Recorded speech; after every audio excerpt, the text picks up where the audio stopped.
Okay, so dear Dharma practitioners, be comfortable yourself and relax your body. Keep your back straight, neck head straight in one line, and your right palm on your left. So gently close your eyes and bring attention to this bell sound. And while you're focusing to the sound, mentally relax your body, relax your mind, and relax your breathing with your thoughts. So do nothing extra. Just follow the sound, please.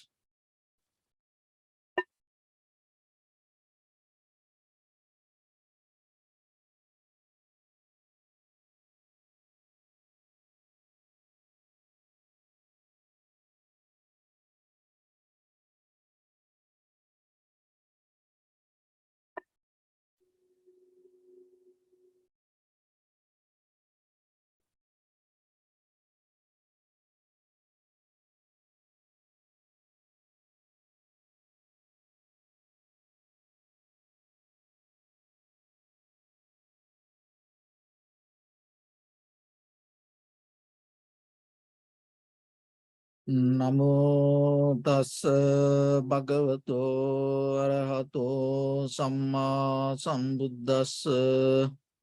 Namo tassa bhagavato arahato samma sambuddhassa. Namo tassa bhagavato arahato samma sambuddhassa. Homage to the Blessed One, the Exalted One, the fully enlightened One.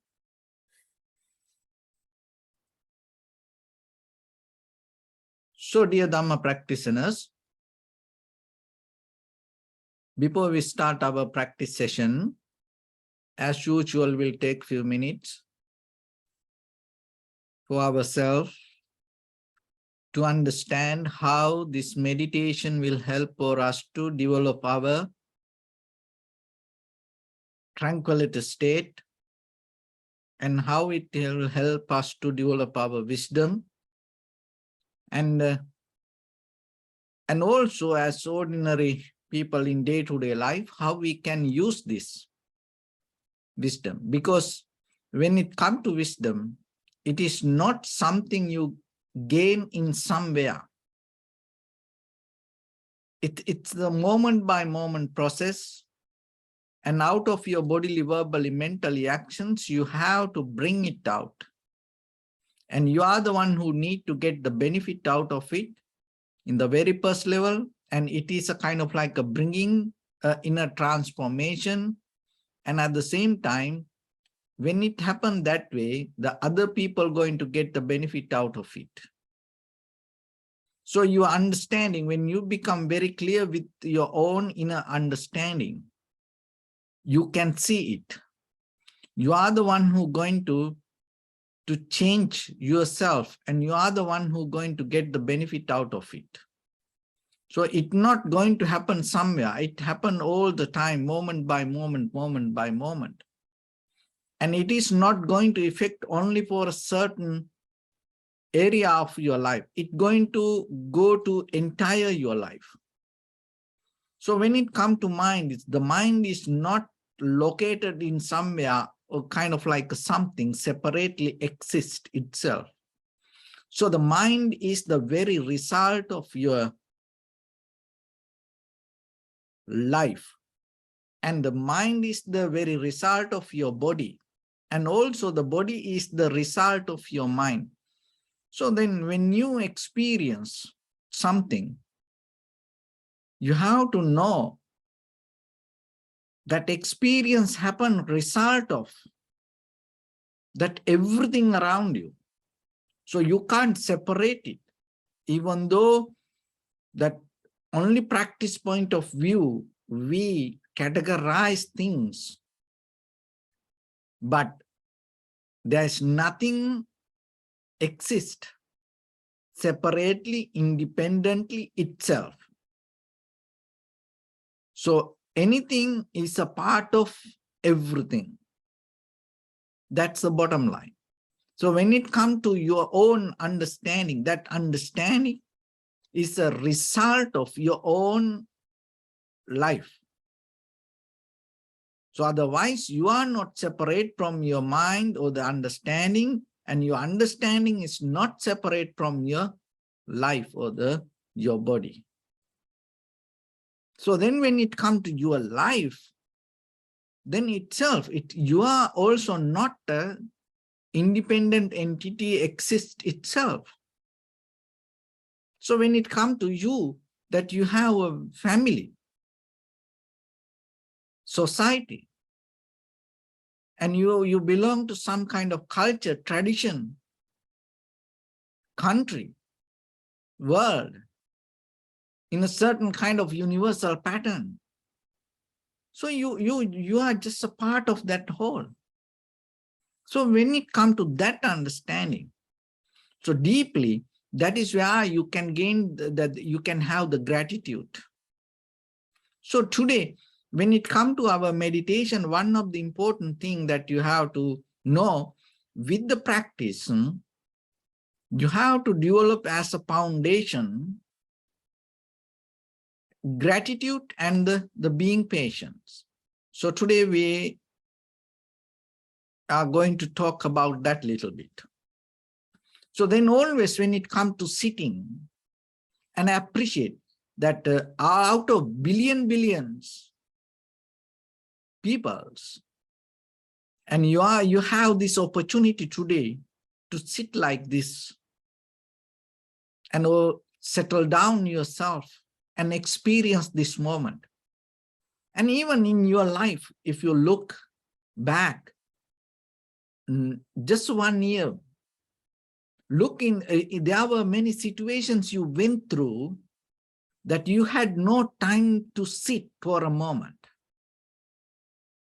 and it interfered with something else. Somebody or something interfere with your life, and you have no options. You had no chance to escape from that. But today, you have this opportunity to sit like this.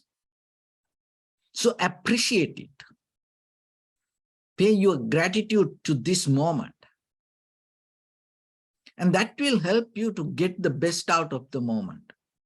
Because if you don't know the value of this moment, and sometimes you spend it kind of like the same way like the time. But this is not like that. This is a very important moment that you're experiencing within yourself. Even when it comes to your own mind, and we don't have no guarantee about our next moment. We don't know what will happen.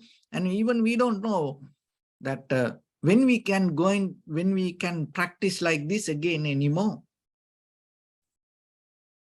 So maybe tomorrow we're going to be busy. Even though this is an ongoing meditation session, we don't know what will happen tomorrow. And we have to go somewhere, we have to interfere with something. And maybe sometimes even our mind can change. We have not right kind of, the mindset or the thoughts to practice like this. But today you have this everything. It's a kind of like a $1 billion opportunity that you have, because this moment that you have, you experience, you can't get spending money. Even though that you accumulate all the wealth in the world, you can't get this moment, but you have it. So then in the very first level, you have to pay that. You have to appreciate that. And you have to pay your gratitude to the moment that you experience. And overall, another thing is, when you into practice, as our primary mental object, we take our inhalation, exhalation. So the primary mental object means that you find a place to work. That's the very basic interpretation. You just find a place to work. So you can get it as a sensation. Even you can observe your whole body. You can observe the thoughts. So kind of like that. So whatever that exists in the the present moment, you can take anything as a primary mental object. But the breathing is a very well-known meditation object, and it is available for you, and each and everyone very easily can experience it, and there is no doubt out of the primary mental object. So even though we practice like this, by the time you have to have a progress within yourself to remember anytime and anywhere with any mental object.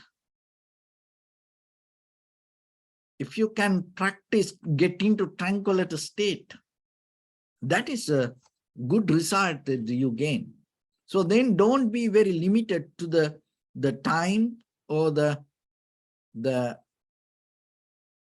mental object or the technique that you practice.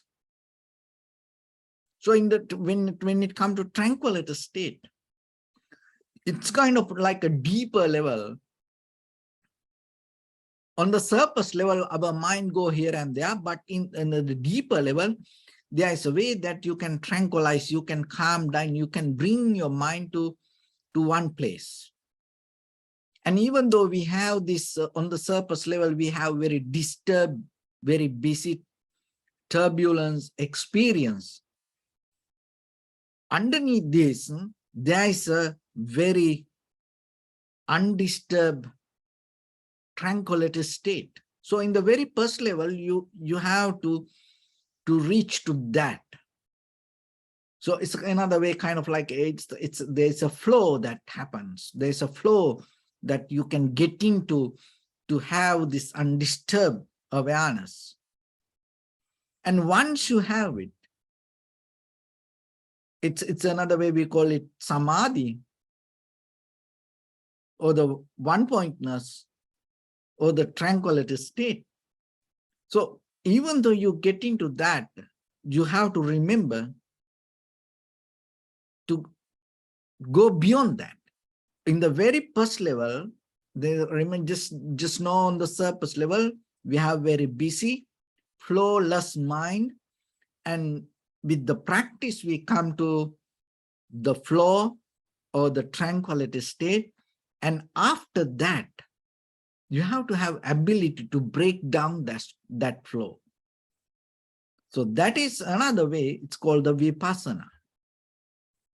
For that, you have to have very sharp, very clear mind and critical, analytical mind to do that.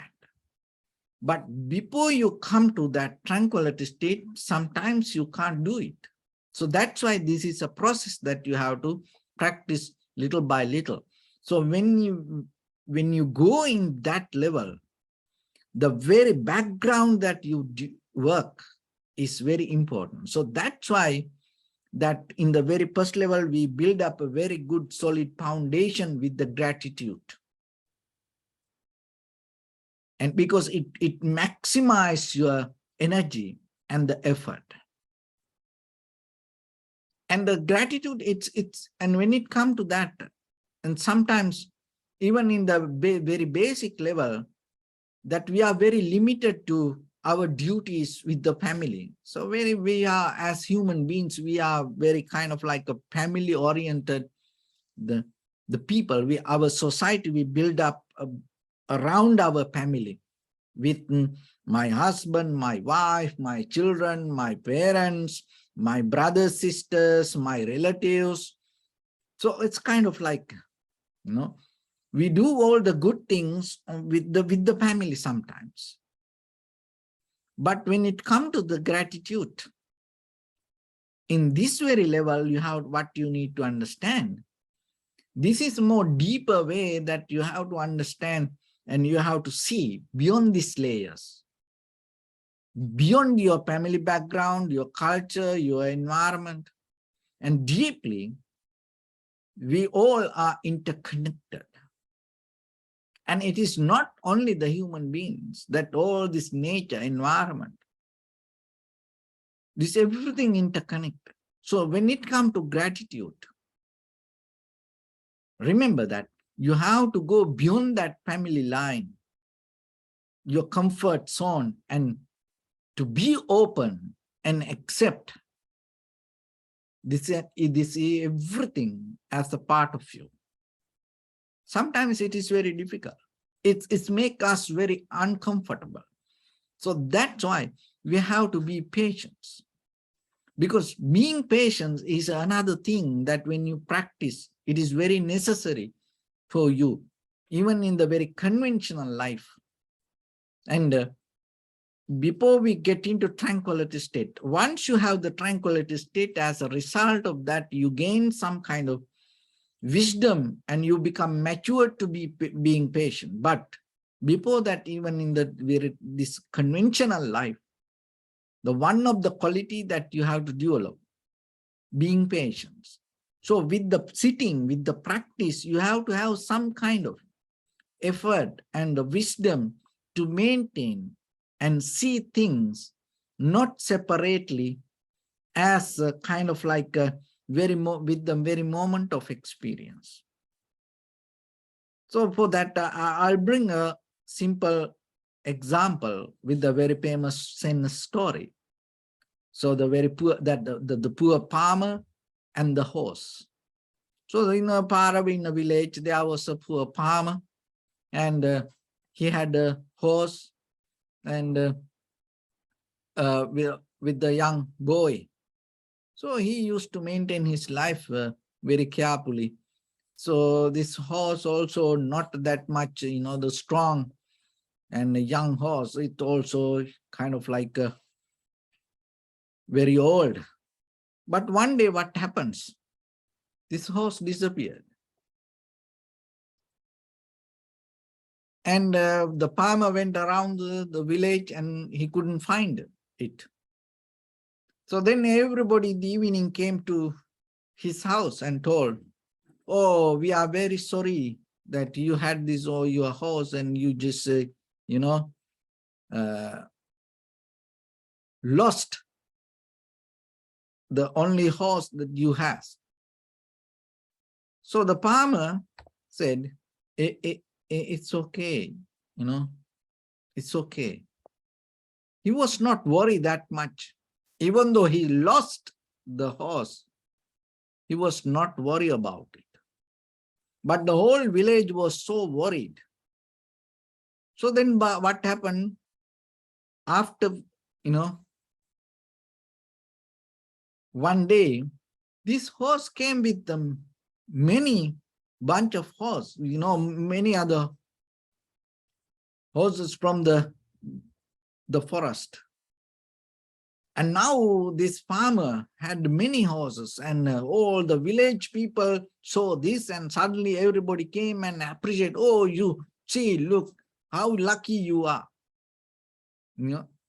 So you had only one horse, but now you have many. Oh, now suddenly you become very rich. The farmer told, it's okay. Just, it's nothing special with it.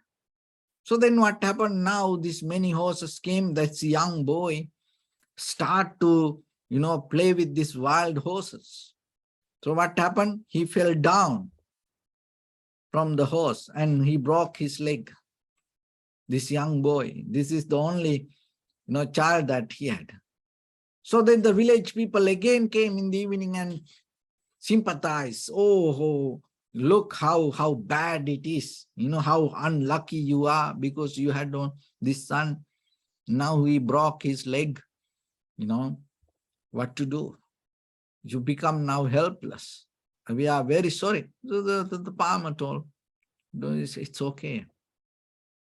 So then what happened? Within few days, the wars start. So the king demand for all the young people need to go to the war. So the soldiers came to village and took all the young people. And then what happened? This guy, this boy, broke his leg. So the soldiers left him. you stay home, because with this broken leg, you can't go and, fight with the other countries. So then the whole village, the young people went to the war. This guy stayed home. So then in the evening, all the village people came and told, look how lucky you are. All our children went to the war and now your son, with you. So out of this story, what we need to understand, sometimes when the situation comes, when things going, up or down, sometimes we hold it to that and we think, oh, this happened to me, this is going to be the end of my life and everything bad, why it happened to me like this way and why me, So like that, we always, struggle with the situation. We get depressed, sad, worried, disappointed, angry, and comparison, this everything happens.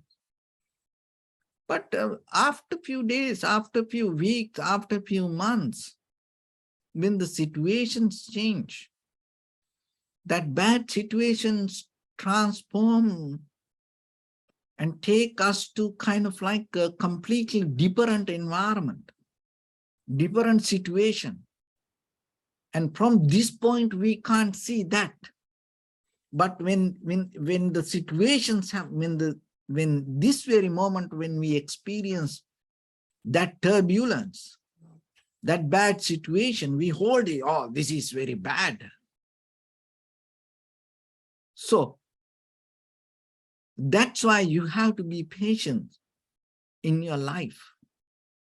When situations happen, when things go up and down, learn to see it as a part of life. Don't separate it from your life. Take it as a part of your life. And that event is a process for something you may not going to see today. So like that, when it comes to meditation, maybe in the moment, in a certain level, you feel so comfortable, relaxed, your mind so calm, and then in another moment, the very next moment, mind becomes so busy, your body becomes so tight and you have the discomfort. And then in that very moment, you hold it to that and think, oh, this is so hard, difficult. So like that, you compare it. But it's not going to be forever like that. Maybe if you are capable to handle that and be with that, being patient with the very moment, in the very next moment, it brings the comfort, and it will take you a little bit more deeper to your tranquility state. So like that, when you practice again and again and again within your own mind, within your own behavior, what happens by the time the understanding that you have regarding your life going to change. So that is where you become matured.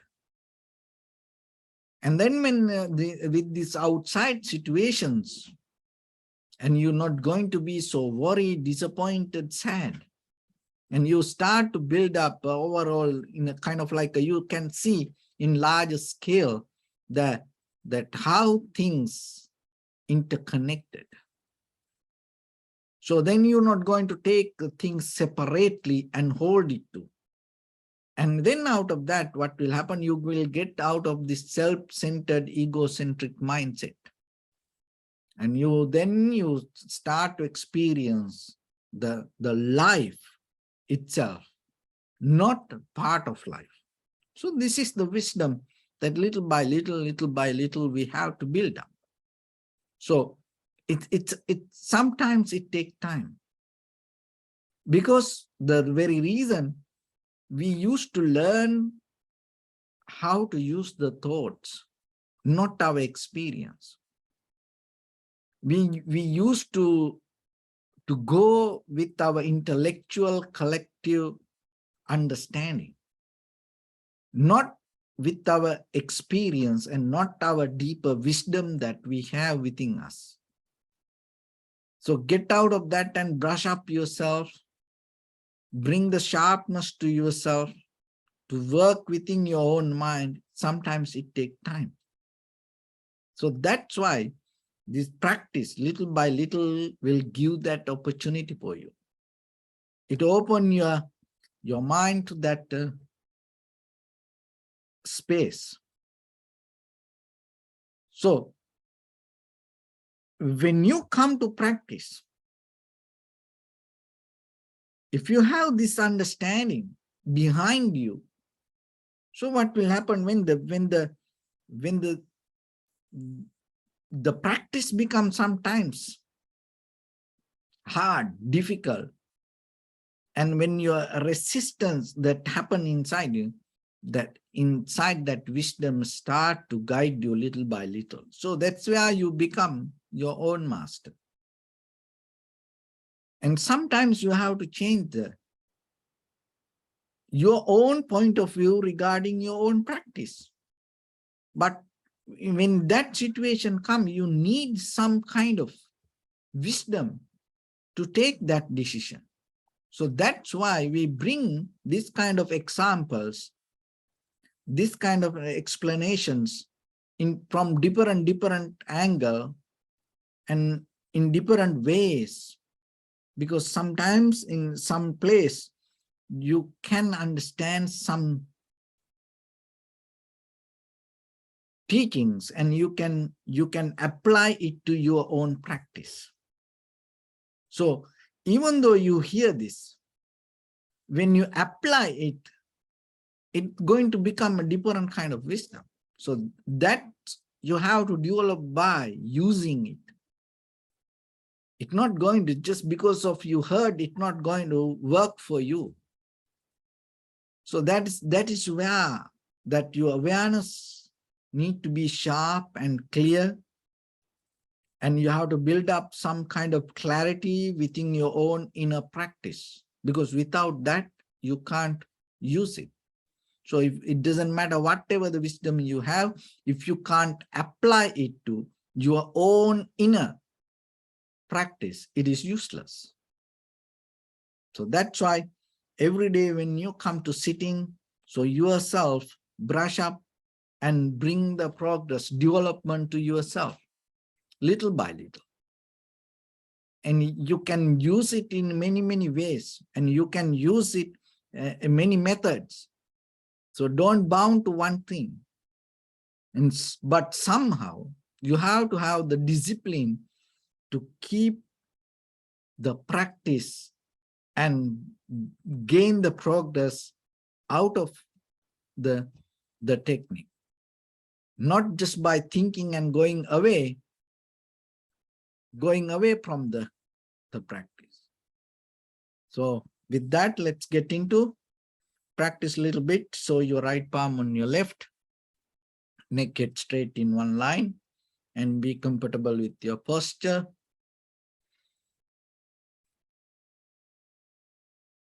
So bring attention to your body and scan head to toes yourself and say Swapateva, or may I be well and happy 3 times.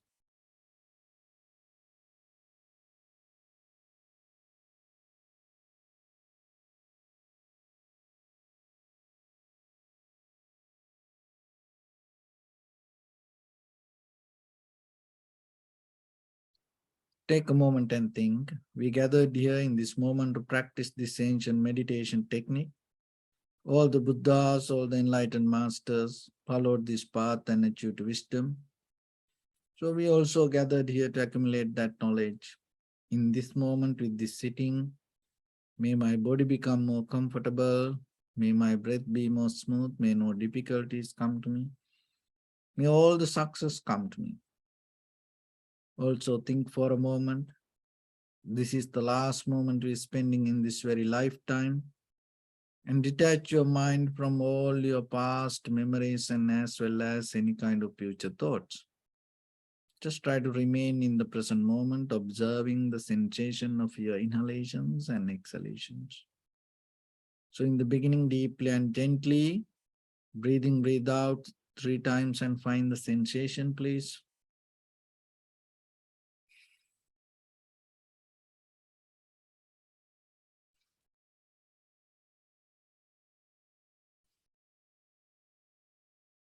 And allow your inhalations, exhalations happen itself. And when it happens through the sensation, recognize it. Do nothing extra. If your mind go here and there, bring it back again and again. Just settle down with the sensation of inhalation and exhalations.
Bring attention to your body, please.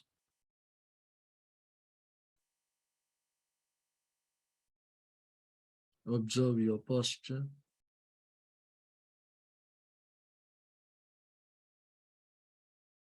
We cultivate loving kindness and compassion in our heart and radiate it as a light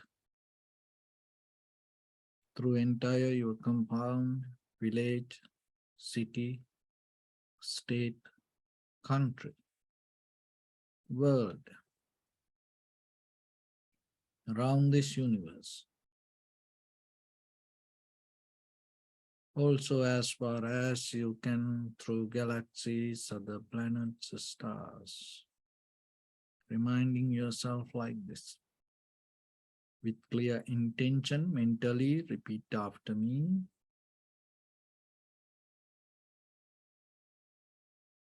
May all living beings in this universe be well and happy.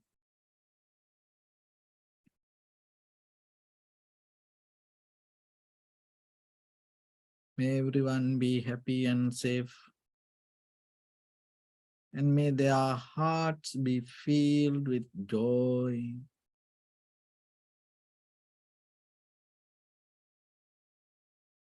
May all living beings live in security and in peace.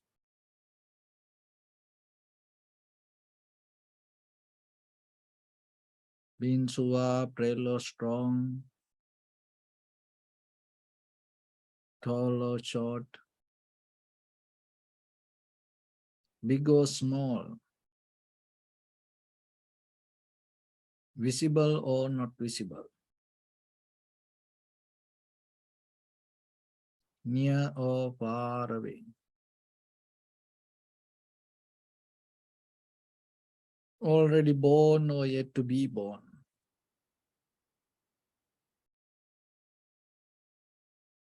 May all of them dwell in perfect tranquility.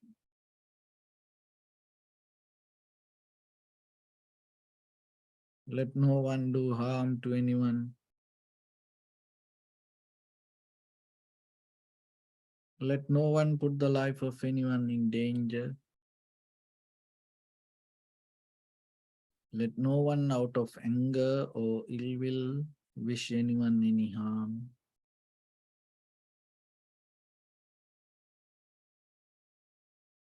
So expand the loving kindness and compassion beginning from your heart. Forward. Visualize yourself and send it as a light.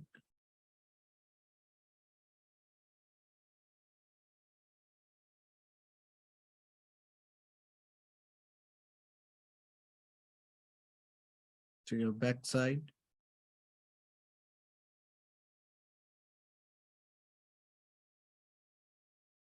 To your left side.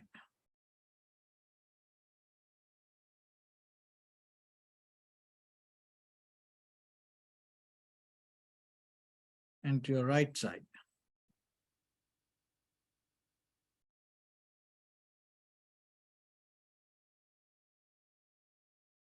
Downward.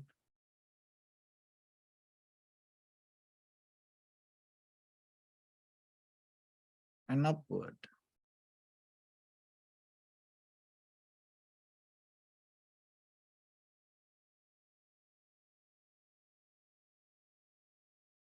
To all 6 directions at once, like the moon, the sun, spread the light, spread the energy, without any condition, without any limitation, without any resistance or without any judgment.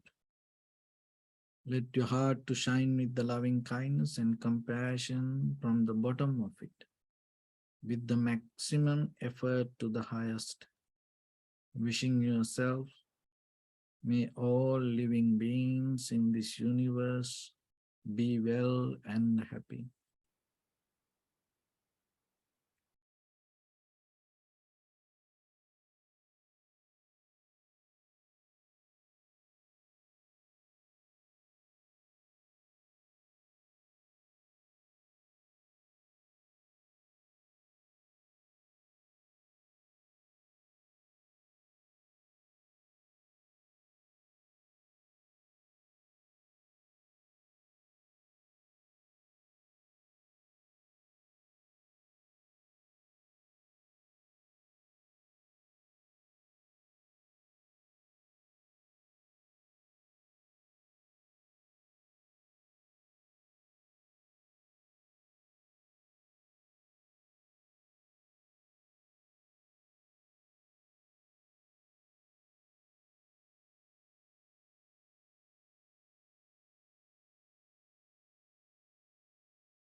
Say sadhu, sadhu, sadhu. So first of all, we offer this practice to the great qualities of the Buddha, Dhamma, and the Sangha. And also by the power of this meritorious deed, may all of us attain to the supreme bliss of Nibbana. May all your guardian angels and deities will receive these merits and increase their longevity and protect all of you from any kind of planetary influences or any ill effects. Ittavata cha me sampadam punya sampadam sabbe deva anumodantu sabba sampatti siddhya sabbe bhuta anumodantu sabba sampatti siddhya sabbe satta anumodantu sabba sampatti siddhya imaya dhammanudhamma patipattiya buddham pujemi dhammam pujemi sangham pujemi Addaya imaya patipattiya jati jara vyadi maranam ha paribunjisami idamme punya kammang asavakkaya vahang hotu sabba dukkha pamuncatu. Bless you.